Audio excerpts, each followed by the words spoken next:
IT मंत्री रविशंकर प्रसाद और शशि थरूर का अकाउंट लॉक करने पर ट्विटर को आज जवाब देना है। ट्विटर को 2 दिन का वक्त दिया गया था। संसदीय समिति ने पूछा है कि आखिर किस आधार पर ये अकाउंट ब्लॉक किए थे। आईटी मंत्री रविशंकर प्रसाद और शशि थरूर का ट्विटर अकाउंट पिछले हफ्ते कुछ समय के लिए लॉक कर दिया गया था। मंगलवार को आईटी मामलों की संसदीय समिति की बैठक के बाद शशि थरूर ने ये निर्देश जारी किए।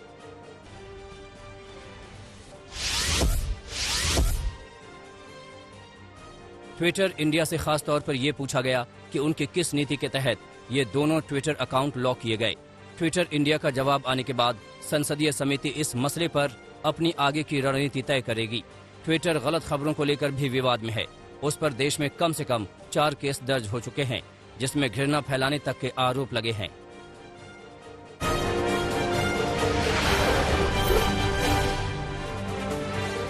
पंजाब कांग्रेस में सिद्धू और कैप्टन के बीच जारी खींचतान को सुलझाने की कोशिशें जारी है। कल सिद्धू ने प्रियंका गांधी और राहुल गांधी से मुलाकात की। सूत्रों की माने तो प्रियंका ने सिद्धू के लिए फॉर्मूला तैयार किया है, जिसको लेकर सिद्धू मान गए हैं। कांग्रेस सिद्धू को बड़ी जिम्मेदारी सौंप सकती है, जिसका ऐलान 2 दिन के अंदर किया जा सकता है। पंजाब के मुख्यमंत्री कैप्टन अमरिंदर सिंह ने आज अपने समर्थक नेताओं और विधायकों को अपने फार्म हाउस पर लंच के लिए बुलाया है, जहाँ हालात पर चर्चा हो सकती है।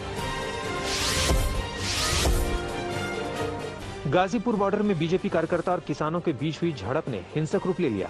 बीजेपी नेता अमित वाल्मीकि के स्वागत समारोह के बीच हंगामा शुरू हो गया। गुस्साए प्रदर्शनकारियों ने तोड़फोड़ की, जिसके बाद पुलिस को बीच बचाव करना पड़ा। किसानों का आरोप है कि बीजेपी नेता ने जबरन मंच पर कब्जा करने की कोशिश की। किसान नेता राकेश टिकैत ने कहा, इस तरह की हरकत बर्दाश्त नहीं की जाएगी। मंच लगा हुआ है हमारा ऊपर, वहाँ पे किसी का वे स्वागत करना चाह रहे मंच पे, वहां जाकर अपने झंडे लगा के कि यहाँ स्वागत करेंगे। तो ऐसे कैसे संयुक्त मोर्चे का मंच है, उस पर आके डलेबाजी करके उस पर कब्जा करके और उस पर माला डलवाना चाह। अगर इतना ही शौक है तो भाई मोर्चे में आ जाओ शामिल। ऐसी बीमारी पार्टी में हो क्यों? प्रधानमंत्री नरेंद्र मोदी के नेतृत्व में कैबिनेट मीटिंग के बाद 2 दिन पहले वित्त मंत्री की तरफ से ऐलान किए गए 6.28 लाख करोड़ रुपए के राहत पैकेज को मंजूरी मिलने की जानकारी दी। कैबिनेट मीटिंग में 80 करोड़ लोगों को मुफ्त राशन देने समेत पावर और टेलीकॉम सेक्टर के लिए भी अहम फैसले लिए गए हैं। इंफॉर्मेशन हाईवे हर गांव तक पहुंचाने के लिए सरकार ने ऐतिहासिक फैसला लिया है। इसके लिए 19,000 करोड़ रुपए की मंजूरी दी गई है, जिसके जरिए गांव-गांव इंटरनेट पहुंचाने की बात कही गई है। बिजली क्षेत्र में रिफॉर्म को लेकर केंद्रीय कैबिनेट ने अहम फैसला लिया है। इसके लिए 3.03 लाख करोड़ रुपए मंजूर किए गए हैं। इसके तहत राज्य सरकारों की ओर से प्लान मांगा जाएगा। इसके अलावा बड़े शहरों में ऑटोमेटिक सिस्टम को लागू करने की तैयारी है। इसके तहत सोलर सिस्टम को मजबूत करने का भी प्लान है। पुरानी HT-LT लाइंस को बदला जाएगा।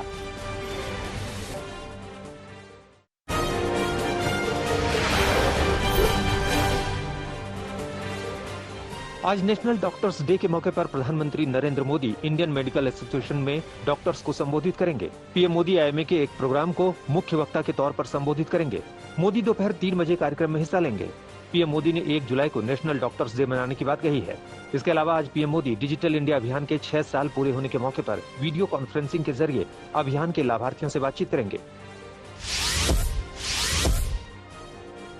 1 जुलाई से शुरू होने वाली 4 धाम यात्रा पर कोरोना के खतरे को देखते हुए उत्तराखंड हाईकोर्ट ने रोक लगा दी थी। अब उत्तराखंड सरकार ने हाईकोर्ट के फैसले को सुप्रीम कोर्ट में चुनौती दी है। हाईकोर्ट ने यात्रा शुरू किए जाने के फैसले पर आपत्ति जताते हुए कहा था कि या तो सरकार अपने फैसले वापस ले या फिर यात्रा को फिलहाल स्थगित कर दे।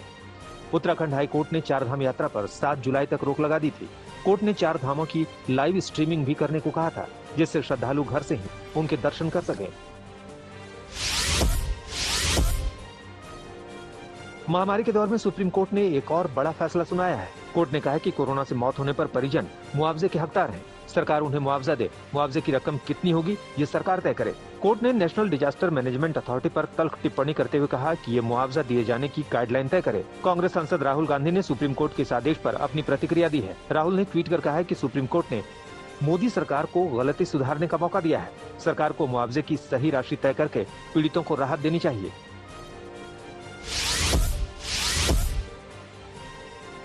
जम्मू कश्मीर में पिछले 72 घंटे के दौरान एयरफोर्स स्टेशन पर हुए ड्रोन हमले और दूसरी आतंकी गतिविधियों को लेकर प्रधानमंत्री नरेंद्र मोदी ने एक हाई लेवल मीटिंग बुलाई।